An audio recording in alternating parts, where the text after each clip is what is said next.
We're streaming on YouTube now. I didn't know that we did that. Cool. All of our student recitals get streamed on YouTube. You probably saw the slide earlier of the upcoming student recitals. Actually, there's two viola recitals this week. Two of my students giving recitals this week. Last week there was one too, Exciting. so it's a very busy viola time right now. Nice. Busy viola time is always good viola time. Yeah, exactly. Yeah. Yeah, I have to figure out what to program on my solo recital in the spring. Oh yeah. So, How's it been working with what's her name? Catherine Murdoch, Yeah, yeah. she's been great. Cool. Yeah, she's been great. Yeah, we were joking the other day. It was just like, Luis, how do you end up with like all these really cool teachers as violists? I was like, well, we're Yeah. violists. I don't know. I had a lot of fun with Jody Right.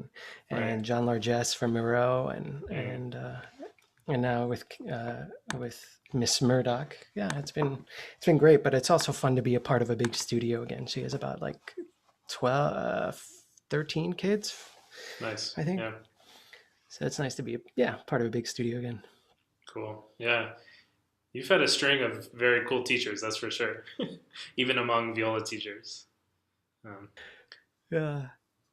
I played Yeah. for Kathy at a master class at a festival, I don't know, probably 8 years ago or something. But I, even that long ago, I have fond memories of that class. And I just remember her being like really warm and having some really great ideas.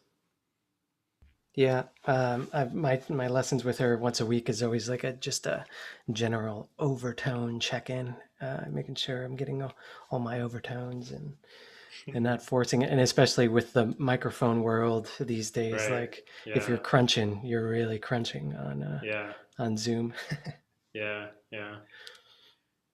I know it's been really interesting for my students to sort of have the try to find the transition between playing into a microphone for lessons and then getting onto a stage for the recitals that are happening right now with my studio. That it's trying to think about playing into a room again and think about using the extremes that don't quite get through the microphone. It's been a challenge, but also kind of eye opening. Nice to kind of remember to have to do those sort of things. Yeah, to like be close to the bridge because I got to project, and Yeah, on a microphone it sounds kind of weird. But there's great advantages to both, and at the end of the day, you're also figuring out how to set up your microphones. I'm sure that's like one skill set that we'll talk about, but like just figuring this cool. stuff out is its own thing. Um, but yeah, oh, that's cool. And you have a CD out, huh? Yeah, I haven't got it yet. It's supposedly it's on the mail in the mail coming to me from the UK, um, but hopefully I'll get it soon. The Accords International Chamber Orchestra, one Nice. time group, but I actually I think we're all kind of hoping, especially after this launch party that we just had this morning or afternoon in the UK, we're all hoping that post COVID at some point we'll be able to get together again because it was a really fun project even for a one off. Yeah. Oh, that's cool. That's really cool. Yeah. They made a documentary about the project too, so hopefully once they go public with that, I'll be able to share it for everyone to check out. Cool. Cool, man. Where can I listen to it? Is it on? Is it streaming right now, or is it not? I don't know if it's streaming yet because they only printed the CDs like a week or two ago. Um, so I think it is supposed to go to streaming platforms relatively soon. I'll keep you posted. Man, CDs, man. Everybody knows it's about wax cylinders. Got really got to throw it back.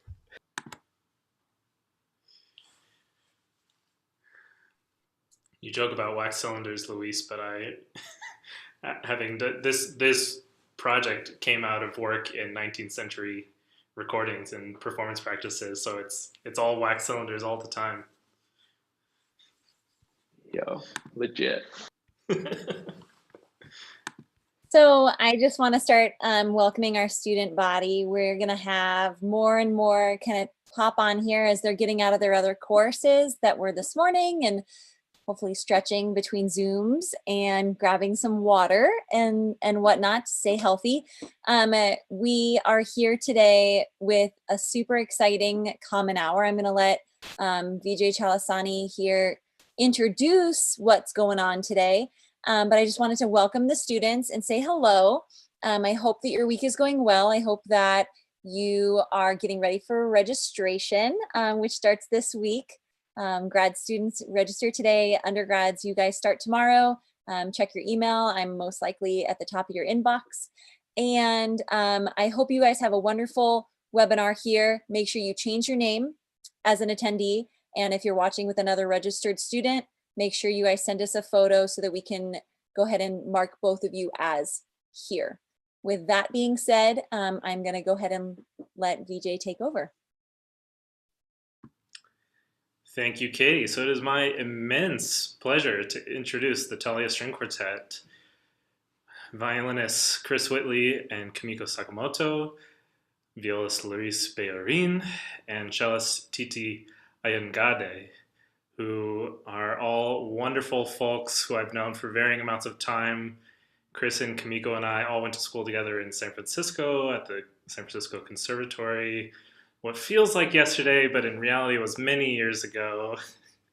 And I feel privileged and lucky to be able to say I knew them when, because I knew them when Chris and Kamiko and Luis started the quartet together, and Titi joined a little bit later, but I knew them when they were still just getting started after their first days together at a chamber music festival in Italy, and then for a while in San Francisco. But now at this point, we can say that they've performed in the US and in Canada and in China and in Belgium, and the list goes on and on. They've worked with amazing luminaries of our music world like Garth Knox, Jeff Nuttall, the DJ Mason Bates.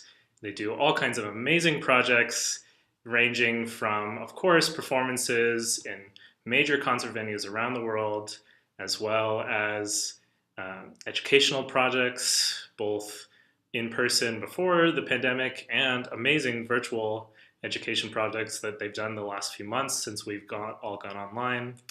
They do a huge variety of work, and I'm really excited to have them here today for you all. So, friends, take it away. Good afternoon, everyone. Thank you so much for tuning into our presentation, and thank you so much, Vijay, for that awesome introduction. We're really excited to be here today, and we have a lot of fun things to talk about. But before I get ahead of myself, I'll have each of my colleagues introduce themselves. And my name is Titi Layo Ayangade, and I'm the cellist of the string quartet. Howdy, folks. I am Luis Beorin. So glad to be here. I am the violist of the quartet, having grown up outside Chicago in a town called Naperville, Illinois. Sorry, I had a delay for a second. My name's Kamiko Sakamoto. Hi, everyone. Nice to be here with you virtually. I'm one of the violinists of the quartet. Hi, everybody. My name is Chris Whitley. I am the other violinist of the quartet, and I'm from Toronto, Canada. All right, so the quartet has been in existence for about 6 years, and right now we are based in College Park, Maryland, which is pretty close to DC. And we are all at the University of Maryland, where we hold a fellowship position, and we all have the honor of getting 4 doctorates at once. And I'll pass it off to Luis, who will share a little bit more about the history of the quartet.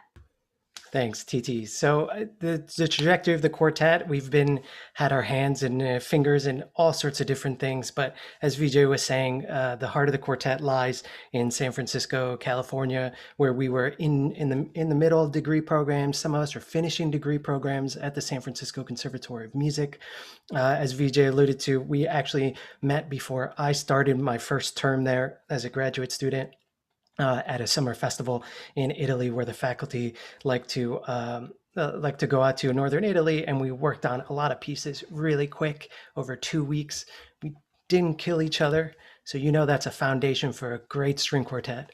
And here I am 6.5 years later, having worked with these folks and really count my blessings for the journey we've traveled thus far. But after we were in San Francisco, like I said, we studied at the conservatory.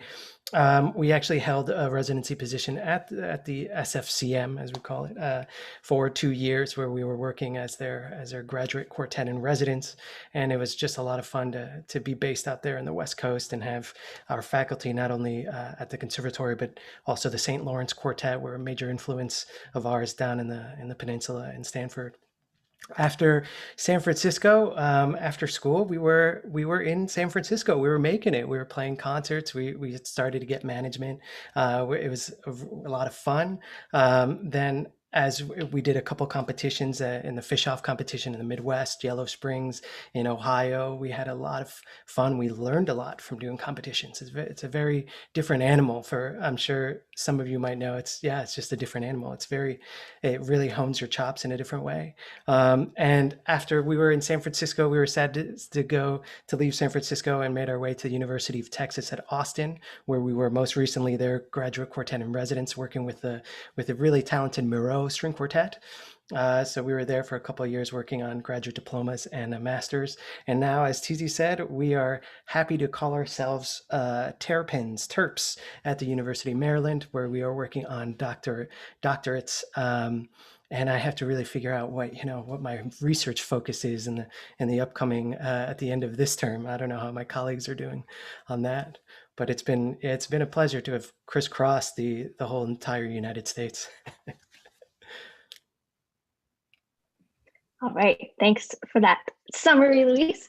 So just for all of you out there, I'm just going to give a quick, an outline of today's presentation, or rather the theme. And today we're excited to be talking to all of you about finding your voice as a musician or an ensemble, and then looking at how to use it.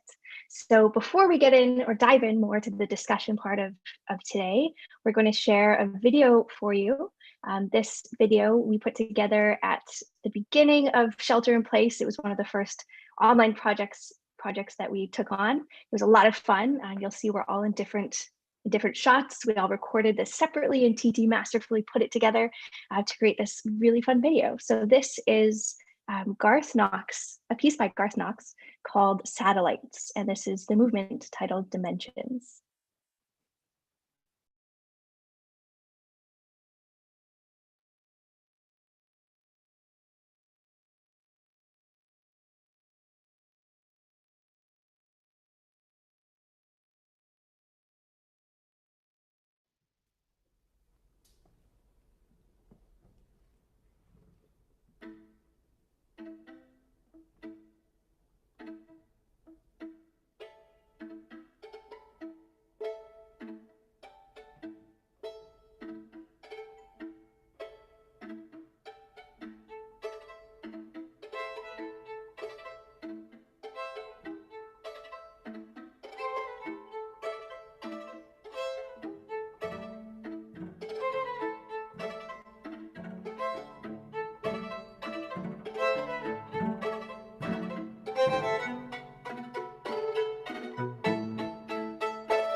All right. Thanks everyone for listening to that.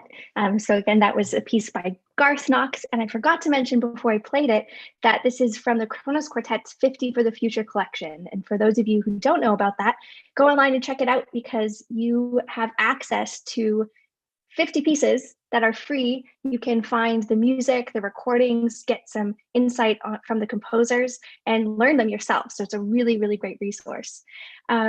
So I also wanted to mention that please feel free to type questions into the chat, and we're going to make sure that we leave a good amount of time, at least 20 minutes at the end of the presentation, because the best part for this for us is getting to hear from all of you. So if you don't want to hang on to your questions till then, feel free to type them in as they come up. And with that, I'll pass it on to Chris. Thank you, Kumiko. So as Kumiko mentioned, today we want to talk a little bit about finding your voice as a musician or as an ensemble. And we're going to specifically focus on how we can use social media and those types of tools to amplify what that voice is. But of course, the first step of discovering what your voice is really determining what you want to say for yourself. And honestly, that can sometimes be the hardest part. But especially in the world of social media, really having a clear sense of your values and your artistic voice, it's really essential so that you can separate yourself from everything that exists online. So finding your voice can be hard and your priorities are constantly changing. But the best advice that I've ever gotten about finding your voice is trying to be as authentic as possible, staying true to who you really are and what your experience is. That can be kind of challenging in music school. And I remember I felt a lot of pressure when I was 19 or 20. You know, I had to follow the path that had been laid out before me. So I had to study my etudes, I had to learn my concertos, I had to practice my excerpts, and then I would get an orchestra job and then I would be fine. And you know, that's actually a really great path if that's what you love to do. If your dream is to be an orchestral musician, you should follow that dream as much as you possibly can. But that's not for everybody. And I know it wasn't always for me. And what's kind of amazing, you know, the silver lining of this incredibly challenging time that we're in right now is that a lot of the traditional paths that we would have normally followed as musicians, they're changing. Some of them are much more difficult to pursue and some of them are disappearing altogether. But on the flip side of that, we have this incredible opportunity to build new opportunities, new paths, and new ways to create careers as a musician. So this could be possibly the best time to take what you really care about and to put it out in the world. And the other thing is, just because you haven't seen it doesn't mean it's not great. So really look deep inside it. And if you have a dream to record every single Paganini Caprice, you should go and do that if that is your dream. If you want to start a concert series for kids age 0 to 3, go do it. We can do this all online. There are ways to access such a greater audience than we ever thought possible. And even if you've got like totally out there, like wild ideas, like if you want to go into the middle of a field and set up like 100 guitar amps and plug in your cello and just play as loud as possible, just do it. Because if that is authentically you, there is someone who will want to be out in that field, safely socially distanced, who will want to listen to what you can create. So for our quartet, something that felt really authentically important to us as an ensemble is programming diverse composers. So programming is one of the ways that we have really found our voice as an ensemble. And it's what we call our why. It is why we feel we exist.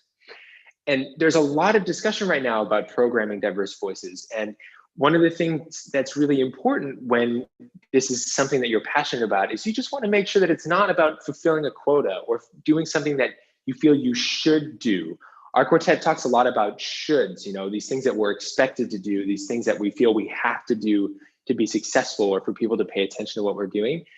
It's not always a good idea to follow those shoulds. So for us, we don't just program a Black composer because we feel we have to, because it's the cool thing to do. We program music by Black composers that we love. We program works by Indigenous composers that we're really inspired by. It's something that fulfills a part of us that we then hope we can share with our audiences. It's what gets us excited. It's what gets us all lit up. And once you've determined what gets you lit up as a musician, as an ensemble, as a person, then the next step is how do you get that out into the world? And Kumiko is going to talk a little bit about that. Thanks, Chris. I think actually before we get there, I'm going to loop back and TT's going to take it away, but excited to jump in. All right. Thanks for all that, Chris. I think you gave everyone a lot to think about, and I'm excited to give everyone even more things to think about. So the topic that I wanted to touch on today was our skills that we all have both inside and outside of music. And as Chris said, you have to be true to yourself, and if you're not, it's so apparent and so clear, or it will become so the longer you stay in a place that is not true to yourself. And a phrase I always like to think of is what you resist will persist. So if you're resisting the ideas that you have because you feel like you should follow a certain path that you feel is pre-prescribed by a teacher or what you see modeled by older musicians, it will just stick with you. It will persist to the idea that you have until one day you actually have to do it. And you have to own up to the fact that you put it off for so long. So I want to give everybody a few words of encouragement to absolutely seize the day and do whatever it is that you want. So it is my strong belief that we each have a lot of different skills. Some of them are very tied to music, such as like feeling like you're a really awesome orchestra librarian, or you absolutely love excerpts, which makes you well prepared for going to take an orchestra audition. But some of the skills that we have are more music adjacent. And I think that's where we've been given a lot of space this year during the pandemic to sit with ourselves when all of our live concerts have been canceled and we're all existing in this virtual space. I think it's time for myself, the quartet, and all of you participants to think a little bit about what could you do that could make the music world a little bit more exciting, a little bit more thrilling, and bring some fresh things to the table. So for myself, I actually have been taking photos on the side of my music career for about 10 years now. And it's come and it's gone. And I've had lots of busy seasons, and right now is not one of them. So it actually gave me a lot of space at the beginning of the pandemic to start dabbling in video editing. And I immediately thought, how could this help the quartet? And of course, if we're going to be online a lot, we're going to have to do a lot of video making. So that's the thought process that I encourage everyone to think about. And I always carry around a notebook, and it has, I don't know if you can see that, but a lot of notes in it. And I came up with this idea of making a bliss list, and I'll ask all of you to do that. And whether you actually do it or not, I cannot know, but you'll really appreciate it if you do. It's a list of 5 to infinity, 5 to 20, 10 to 20 things that you write down that absolutely make you happy, that you always want to tap back into. And that is the starting point, the seedling of an idea of something else that you could do that could go alongside your music or that could completely transform your music. Like Chris said, being out in a field with 200 amps and all your cellos plugged into all of them, anything can go right now. And it's not just for the shock value on social media. It's really for the authenticity factor. And if you're more clear on what you want to do, that's the place that you have to be in to next move on to helping others. And it's, I think, crucial to be able to help others, but it's also very hard to help others when you are not clear on what you want for yourself.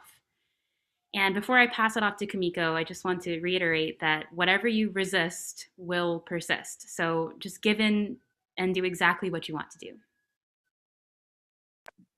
That's awesome. Love that. Love that saying. Thanks, Chris and Titi. I think, well, I loved what both of you had to offer, and definitely things for me to continue to think about.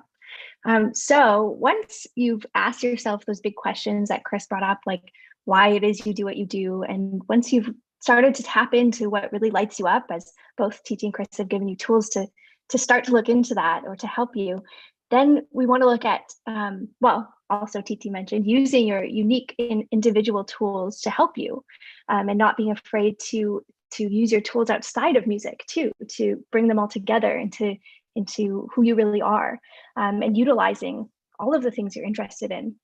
They'll help you both as an individual and as a musician. And then the next step is looking at how to put that voice out into the world. So pre-COVID, I would have told you to definitely go to as many concerts as you possibly could. And while you're there, network and use every chance you get to do that. I'd encourage you to support your peers and other musicians by showing up for them and going to their concerts, staying after to introduce yourself and build relationships. And of course, we can't do that in person, but there's so much online content and there is so much that we can do. We can reach out, we can get to know people. And it's a chance to build your network and to put yourself out there. Now, of course, times have changed and all of that in person. Sorry, I have 1 second. Okay. So of course, times have changed, and although we can't do those things in person, we can still do all of these things. It's just through a different medium than we might be used to, and that medium is social media. And I think it's the biggest tool that we have right now for sharing what it is we do and what we're inspired by. It can serve as a platform to really get your voice out there and let it be heard. It's a chance to build community, as I mentioned, and to invite that community into who you are and what you do and what you want to say. So one of the best things about this time is that everyone is online. And I know we're all spending possibly too much time online, but it means that we have access to a massive audience, bigger than ever before, because everyone is paying attention. And since there is so much content out there these days, we kind of have to do what we can to sift through that and get our voices out there. And I think it's really important to both post on social media and engage with on social media what you really and truly care about. As Chris mentioned, like using that authenticity, this applies to social media too, and make sure that your values are really coming through. Not only your values, but everything that you believe in and everything you put out there, make sure that it truly speaks to who you are. And I guarantee, or I bet that is the content that people will really engage with the most and that they'll relate to, because they'll get a sense of who you are and it will feel real and relatable.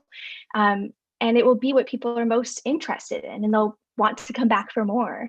And it's true. Authenticity goes a really, really long way in life. And it's not only in person, it does apply to your online presence as well. Sorry, I've been kind of rambling, but if you're still refining what it is you want to do and what it is you want to say, which we are all doing, it's something that I know all four of us in the quartet are doing personally, constantly, but also as a quartet. It's important to continually readdress that. And if you're unsure, don't let that stop you from getting your voice out there. The best advice that I ever got around getting my voice out there and with social media is that you'll learn so much by just doing it. You're going to get so much information, and take note of what feels good and what doesn't. You'll know what feels inspiring, what lights you up, and pay attention to that. Use your notebook and write those things down, or just put them in your brain and hang on to that for next time, and use that feedback as information. I also want to add that it's really good to treat social media as you would a concert, in the sense that you never know who's in the audience. And since everybody is in our audience now, you don't know who's out there. And I can't tell you how many opportunities we've gotten because of a connection we've made through an audience. It used to be in person, and now it's virtual. So just remember that people are only going to know you and what you're doing if you show them. So don't be afraid, just get it out there and make sure that you're showcasing all the facets of yourself and your ensemble.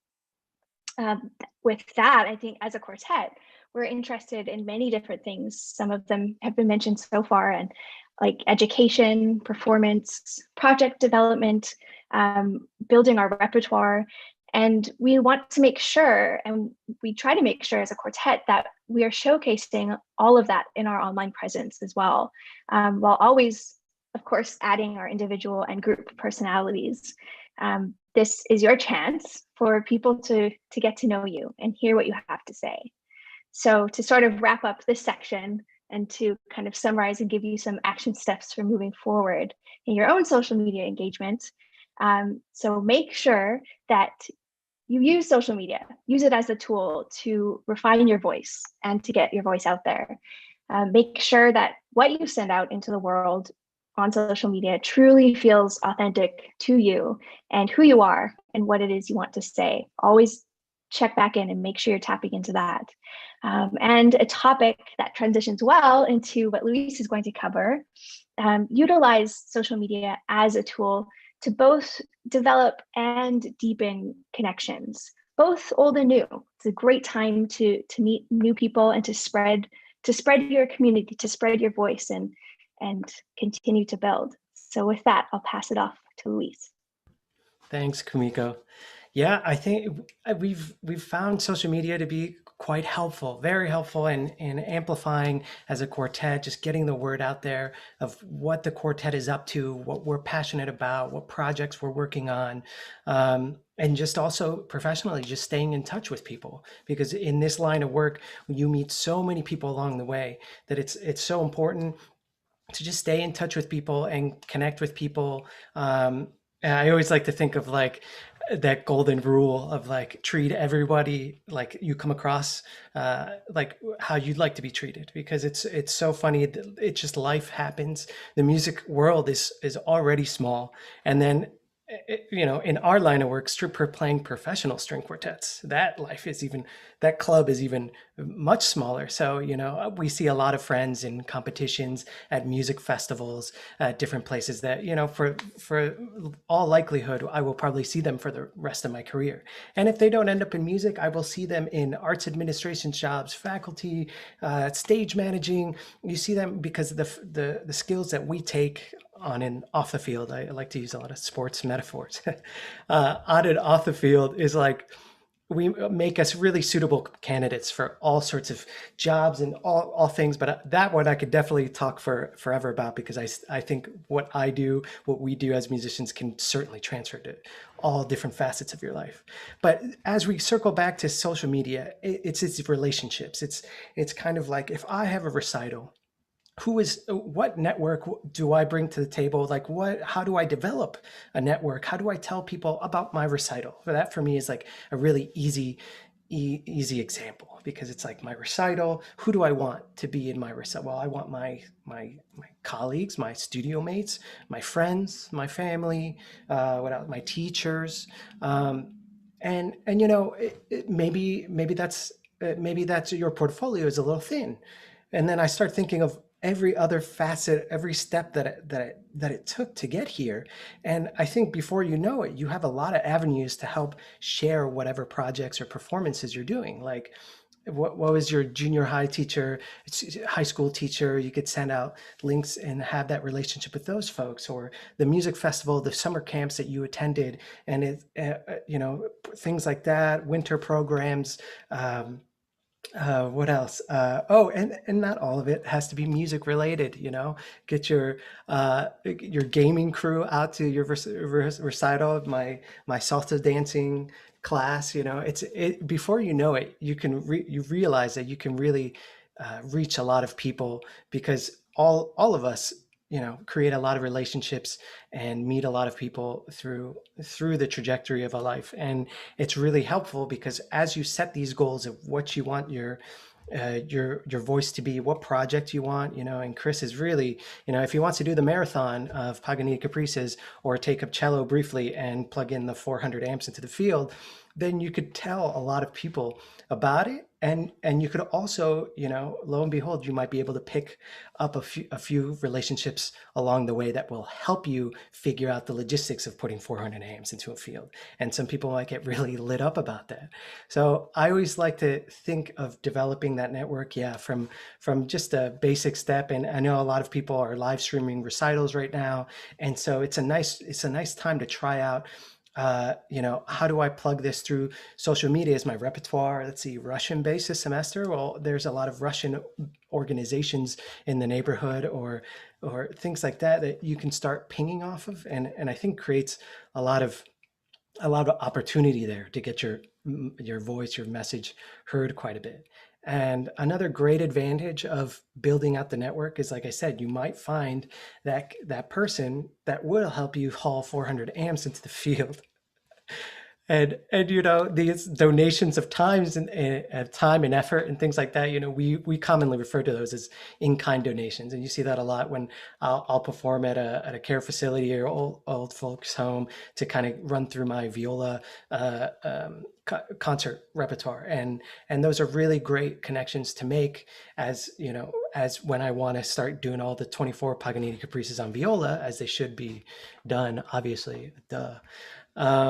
That's a great avenue to pursue, to build that network of, these are the 3 places I can play it before I go into Carnegie Hall, because that's what I'll do in the next few years. And the other more common one is, to create the network, to make relationships, because people will along the way maybe make financial contributions to the projects that you're doing. And you see that most commonly with commissions, composer commissions, because we want to make sure we get to a place where we're compensating the composer for their time and effort for writing a piece, either for yourself, for our quartet, things like that. And as you are authentic and explore the projects that get you the most lit, and you start telling people about it, you will undoubtedly find people that will help support you. And so I think these are just really great basic things that just get me so excited, because I'm always the one that's just always think about the inner workings of things. It's like, how do I get Gil Shaham to come play with us? Or how do we get, Wynton Marsalis to come jam and improv? Or how do we get Esperanza Spalding to come hang out? And it takes a lot of work to create relationships to bring them there. But if we had a project that involved these artists and we were very passionate about it, we would undoubtedly find people that would help support it. But I get so excited about this aspect of putting together projects and getting people to come help and support. And a quick PSA that if you have any questions related to any of the other facets, make sure that you're typing them. You can type them into the chat, but I just get so excited. I don't know if any of my colleagues have anything else to add for this section. I think that was great. Thank you, Luis, and thank you, everybody. I think there's a lot of food for thought in here, and I'm hoping that there's some stuff that we can all chew on as we go. I know I have some things that I can chew on after this presentation, so I thank you all for that. So I think we want to just make sure that there's lots of time for questions, and so I already see one popping up in the Q&A, and so I think we'll just dive right in. And again, feel free to throw questions into the Q&A. We'd love to chat about anything that we do, life in a quartet, all that kind of stuff. So the first question is from Rhett, and Rhett asks, how do you go about finding diverse composers and/or commissioning works? What satisfies that diversity requirement for you? So I think we all probably could say a little bit about this. I think the question of how to find diverse composers is that's part of our job as musicians right now. It's researching, it's exploring, it's digging in and doing the work to make sure that we can discover these voices. I mean, there are a lot of great resources that have come out in the last few months, but I think it's our responsibility to really make the effort to make sure that these composers become, household names. For commissioning, I think when we have a big commissioning opportunity, we're looking out at the composers that we're really inspired by, and then we're also asking the question of who can we support, what voices do we feel need to be heard the most, and again, I think this idea of satisfying a diversity requirement, I think these voices that we don't hear from just inspire us the most. I think differing musical and artistic experience just really gets us excited. And so it's not a question of, again, like checking a box or fulfilling a quota. It's when we have an opportunity to present a voice. We've got a pile in our minds of voices. Like we have so many musicians and artists and composers that we love. So whenever we have that opportunity, we've got a whole bunch that we can bring out onto the program. I don't know if anybody else has any thoughts on this. Yeah, I can touch on it. So for finding the music, I know that can feel a bit daunting because you can't exactly go to your school's library and search for names that you don't know the names. So I find the Sphinx organization, that's Sphinx, SPHINX, has a great resource of a page on their website that links to a couple different sites that have been built over the last several years. One cataloging works by Latin American composers, one cataloging music by Black composers, and I believe they even added a link recently for music by Indigenous composers. But I think that's a great jumping off point because then you can know the names so that you could search them. And I'm actually working with a group this semester to add more repertoire to the UMD library itself because there isn't actually that much. So yeah, that's how you could find it. Thanks, BJ, for putting that in the chat.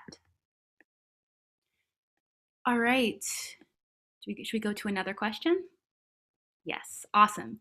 So I think I see a question from Giselle that says, do you think about networking and such from a business marketing perspective or from a personal perspective? Yes, that's a great question. I think always from personal.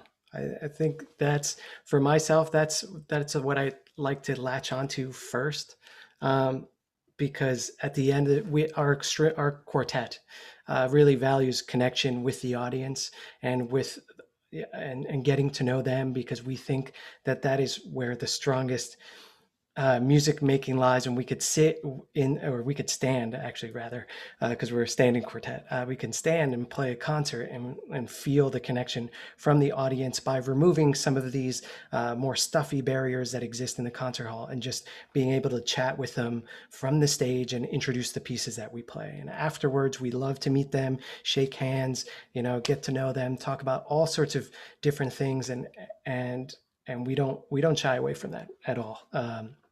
And I think as we, I don't know, I just think of like just meeting people. It's just in my nature to just kind of like just start remembering names and places and dates and things like that. And so as we start meeting people, I cannot tell you the amount of times it's just been like, oh, you guys are swinging through South Carolina. Oh, my brother-in-law has a recording studio. So if in your next project, I know you're playing all the works by William Grant Still, that would be really amazing.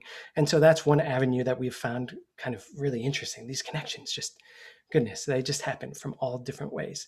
But then also, if we're presenting, it makes our work get quite targeted from the flip side, from the marketing and the business perspective. Because if we are clear with our goal, we are doing all of Florence Price's chamber works, boom, and then we start, and we want to be targeted in how do we disseminate this CD of such great work with these guest artists and things like that. How do we introduce organizations to these more works that aren't as widely played? Then that for me, it becomes, I start, my head is just full of, my colleagues can attest to this, my head is full of spreadsheets and things. But it could just simply start with, the relationships that you build from playing in different places, and just kind of tying those relationships to specific projects and your goals at that moment. I hope that helps. All right. Thanks, Luis. That's a great answer. So I think for our next question, we have, what have you guys found that has been working most efficiently when using social media and interacting with the audience through these platforms? Kamika, this sounds like one for you. That's a great question. So I think actually, let me just pull up my chat too so I can read it as well, so I can make sure I'm answering your question. All right. Yeah. So I think the most success we've had was actually during this kind of trial project that I experimented with this summer, since we had the time and the space and kind of figuring out what we wanted to put out there. And was spending a lot of time at home. We weren't on the road. I wasn't busy with all of the other things that consume our quartet for a short while. For the first time ever in a summer, it was kind of amazing. So I guess just to see what would happen, was posting every day with kind of a different theme. And it was interesting to see that at the beginning of it, there was a ton of engagement. People were loving it. And then as it got further and further, there was less engagement just because there was too much content almost. But what stuck and what people kept engaging with were the things that spoke really clearly to who we each were as individuals. So it's when, like, Luis, for example, has 2 really awesome cats, and we did these Catter Day posts, and the ones where he showed pictures of him with his cat, that got some of the most interaction. People loved it. People reached out about it. We had we did our first TikTok video. All 4 of us did one of the silly dances on TikTok, just for something new to do and to tap into our younger audience. We kept getting that question at all of our school visits in person, almost a year ago now, I guess. But people kept saying, we'd always at the end of presentation say, oh, reach out to us and look at our website, follow us at Talia SQ, for all of you, on Instagram and all of the social media platforms. And then we'd always get someone yelling, what's your TikTok? Like, oh, darn, we don't have a TikTok, we should get one. So that was fun to engage with and to tap in with a different generation, I think. And but the most success we've had, whether it was during that kind of experiment or after, is just when it really is representing who we are. I think language and the verbiage we use in captions is really important. It can go a long way. Making sure that I've tried to, as kind of the person who spearheads our social media, have done my best to find a voice that is something that I think, because you're using these words and I don't want it to just sound like it's from me, but to every time I'm writing, to try to make sure that it's something we would all be okay with, that we'd all say that it represents all of us. So kind of developing, especially if you're speaking as part of an ensemble, developing a voice for the group that represents everybody. I think that's an important thing to keep in mind as well. I hope that answered your question. I thought that was a great answer. Thanks. I guess we'll move on to the next question. I think we all might have some different answers for this, but I'll kick it off. We have, how has your voice as an ensemble or as individuals changed during COVID? That is a fantastic question. I've been doing a lot of personal introspection on this while I've been staying at home mostly by myself. I'll answer it from a musical perspective, I think. It's become increasingly more obvious to me that it's important to make a musical statement, and what that could be has so many directions you could take it. Um, but this year, because I was at home and because we weren't on tour with the quartet, I actually had the chance to commission a piece by a young Black composer who lives in Chicago and perform that online for a series. And then I also had the chance to play another work by an Indian American composer, also for solo cello. And it got me thinking, because we were going into the DMA degree, like what would I like my research to be on and how could my voice be heard through that? Because I think what pops up typically for cellists is like, oh, I'm going to play all 6 Bach cello suites and I'm going to rewrite a new edition. I was like, maybe that's not what I want to do. So I got to thinking how few performances there are of these pieces that I played this year, and how many more pieces could I find, and how could I program them. And next semester I'm doing an all solo recital, no piano, no nothing, because A, it's easier. I don't have to like navigate the treacherous rehearsal room with a pianist, but also I'm trying to program works by Black and Brown composers on that concert. And it's looking like my final research for my thesis will be all about that, and how my voice as a young female Black cellist can help amplify the voices of other Black composers who are not being played nearly enough. But I don't know if anyone wants to touch on it from a quartet perspective. Yeah, I'd be happy to touch on that a little bit. I think as for the last few years, we have prioritized the programming of diverse voices in our repertoire, and that has been our way of speaking to racial injustice that we might see specifically in the classical music world. But with the recent outcry against racial injustice, particularly after the murder of George Floyd, the quartet really sat down and started readdressing, how we choose to speak out about racial injustice in the wider world.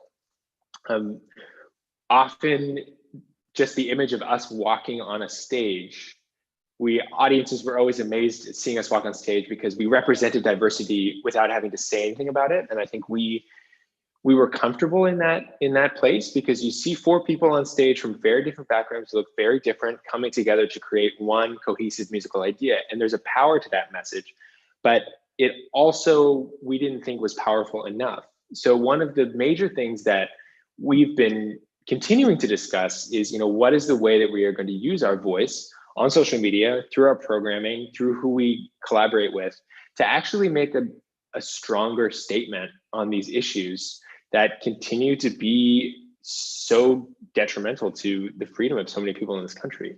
And one of the things we've actually been working on, it's an ongoing social media project, is we've been addressing this through questions. And so we've been asking ourselves, what our role is as a chamber ensemble, what our role is as our artists. It's a great example what she's talking about, like what choices can we make as individuals to address this issue?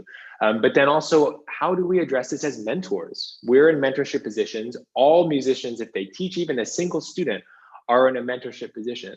And then what do we ask of the organizations with whom we work? So what do we expect of the concert presenters? What do we expect of the universities that we attend? And how can we, from our small position as individuals and as a quartet, really try to affect some change? And we've been having some really amazing discussions here at the university, and those will be coming out on our social media feeds very soon. So keep your eyes open for those.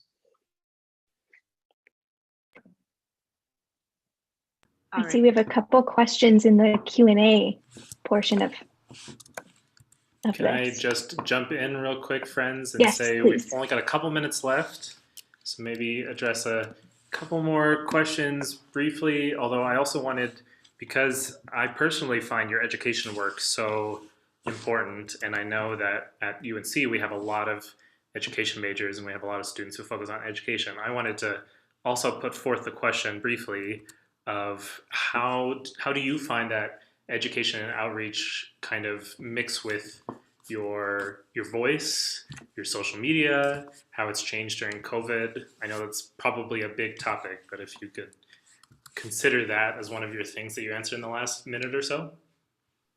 Sure. Thanks, VJ. I think, sorry, TJ, I'll give time for you too if you want to jump in on this as well. Yeah, it's education is a big part of who we are as a quartet, and it's really integral to our existence. And we've been really lucky to have quite a few educational projects on the go during this time. It's actually what's kept us most busy, and we're really thankful to that for that. Right at the beginning of I guess way back in March, we started preparing an series of online videos for Karamor Center for the Arts. This was to replace our last in-person visit as part of our residency with them. And that was such a great opportunity to have a supportive institution like them to kind of back us up on as we explored this new area, which is now a main part of our career. I mean, it's a big part of what we do now. And we had a lot of success with that. We got to reach a huge number of students, and we created a video series as sort of prep for the students. And we got to tell them a little bit about each instrument and the role of the instrument, and then see them virtually in person from there. But they had something to go off of. And from there, we've done quite a number of projects, but for each of them, we've made sure that they have their own theme. So in the past 8 or 9 months, we've created actually quite a great portfolio of virtual content that we can continue to refine and carry around. And it really spans all the way from like preschool to university students. So grateful for this time to allow us to do this. I don't know if TT wants to jump in on that. I'll jump in, and I'll also answer a question that just popped in. It's how do educators build a network of professional artists that could perform in schools, especially in schools with lower income? And I think ask your friends. As educators ourselves, we all have a network of friends in almost every city we ever tour in. And then if you're lucky enough to live in a city that has a presenting organization or like a concert series, I would absolutely reach out to them. Because for us as an ensemble, almost every concert we play, we do an outreach program or a community engagement in a local school or some sort of educational facility. So reach out to the presenters. A lot of times they might be willing to pay the artists more so they get fair exchange, or you'll also find lots of artists who are willing to do it just because they love being in schools. So I don't know how many more minutes we have. We do have 2 more questions. And thank you for, that was awesome. We do have, can you hear me? Yeah, great, VJ, thank you. It is 1:12. Our kind of period of break between courses is 1:10 to 1:25. So I just want to invite students that if they need to log off, that's totally understandable. If you guys do feel like you want to answer like one last question or something, students, if you want to hang out, you're more than welcome to, if you guys choose to do that, and I'll let VJ kind of monitor that. But I just want to thank you guys for your time, for the students at UNC. It's incredibly beneficial. We did record this. We're live on YouTube, and we will be sending it to our faculty and grad students that aren't necessarily chiseled in their schedule to have this time open the same way our undergrads are. So thank you again.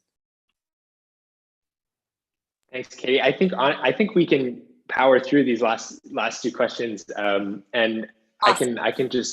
I can hop in here. So for Max, we have the question: have you had to supplement your playing with side jobs, or have you been able to make a living solely off of music? So, I mean, I think it's a great way of phrasing that question, because I think a lot of us have been able to make a living solely off of music, but not solely off of music performance. So I know we've done a lot of teaching, we've done a lot of, again, community engagement or administrative work. Diversity in your career is an asset, not only for you as a person, but also for your bank account. So it's keeping open to these opportunities. And when we lived in San Francisco, I can tell you, and VJ can say the same thing, it's an expensive place to live. So our balance of quartet work and non-quartet work was definitely different from what it is now. We've been very lucky over the past 3 years to be at an educational institution that comes with a stipend. So we've been very nicely supported by these institutions. And right now it's actually very beneficial because with our concert income basically all dried up, having this institutional support is really essential. But I know Titi, for instance, she's still, an active professional photographer. So, and this is something that I think kind of alludes to the next question, which is how do you find a balance between your respective solo work and your work together as an ensemble? And really, I think the best advice for this that I've gotten is if you are fulfilled, bring your best self to your ensemble. So like for someone like Titi, who's got all of these creative interests, for her to fulfill those things allows her to be her best self, and then she can bring her best self to the ensemble. And I think we could say the same for every member of the quartet. So finding that balance as an individual, it's not a question of either or, it's how do I support myself so that I bring that best self. And when you can bring your best self into an ensemble situation, that often helps avoid conflict. But avoiding conflict is not necessarily something we look for. I mean, the amazing thing about bringing 4 people together is you have 4 very different outlooks, 4 very different sets of opinions, life experiences, and that only makes things richer. So yes, we disagree on things. Yes, we see things, we don't always see eye to eye, but what we have been able to do is develop a set of communication skills so that when we don't see eye to eye on something, we can really learn to understand each other, see the benefit of that different outlook. And I mean, it's kind of a cliche, but I'll spend 20 minutes fighting with Luis about a bowing, about how my bowing is better than his bowing, or my idea is better. And then we'll show up the next day and I'll be like, oh no, Luis, you were totally right. Your bowing, your idea was way better. And he'll be like, no, Chris, your idea was way better. So it's constantly shifting. It's constantly developing. And the skills that we learn to help us, communicate better, those are also constantly developing. I don't know if anyone else has any thoughts in the quartet, but I think that's all awesome. Everything you said, I wholeheartedly agree with. I just might add that for the question of let me bring this back up.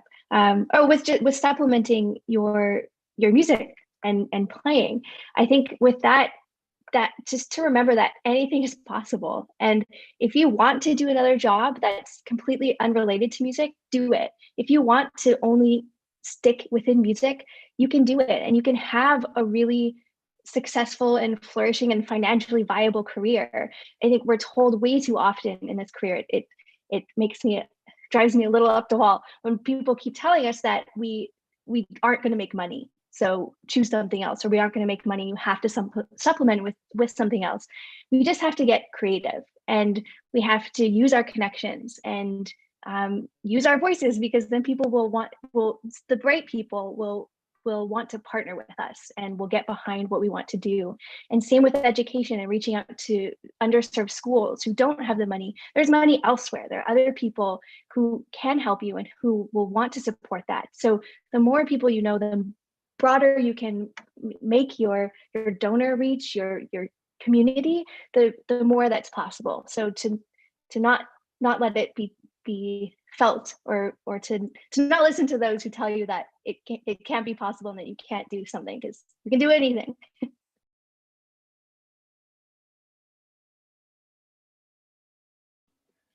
Amazing. So I think that's the end of our questions, and I think this is probably a great time to wrap up. So want to thank BJ, thank you, Katie, thank you for having us. Thank you, Mark. You're in there somewhere. And we really appreciate the opportunity. And hopefully at some point soon we can come up there to Greeley and see everybody in person, maybe. Yeah, that'd be awesome. Thank you guys so much. Sorry, Chris. No, it's okay. Yeah, so, and just, all the best to everybody. This is a really challenging time, but we really do believe that this is also a time for great possibility, and hopefully some of the stuff that we've shared today can be helpful as you look ahead into this bright and exciting and uncertain time in which we live. That's awesome. I also wanted to mention, oh, sorry. No, go ahead. I just wanted to mention that we have a recital coming up this Friday. So just at the very end of this week, it's I think one of my colleagues is going to send the link into the chat. And maybe for those who, I know that some people had to take off, but maybe VJ, you could send that out to the others. But it's going to be live streamed. I think we're only going to have 2 people in the audience, our 2 coaches here. So it's really for everyone in the virtual world. And we're really excited about the program we're presenting. It's going to feature works by Haydn, Florence Price, and Tanya Tagaq, all under the theme of traditions, because in each of the pieces we're presenting, each composer uses traditions from other cultures or their own culture in their music. So we hope you can join us. It's at 5 p.m. Eastern time, but it will be available afterwards for those of you who can't make it at the time of.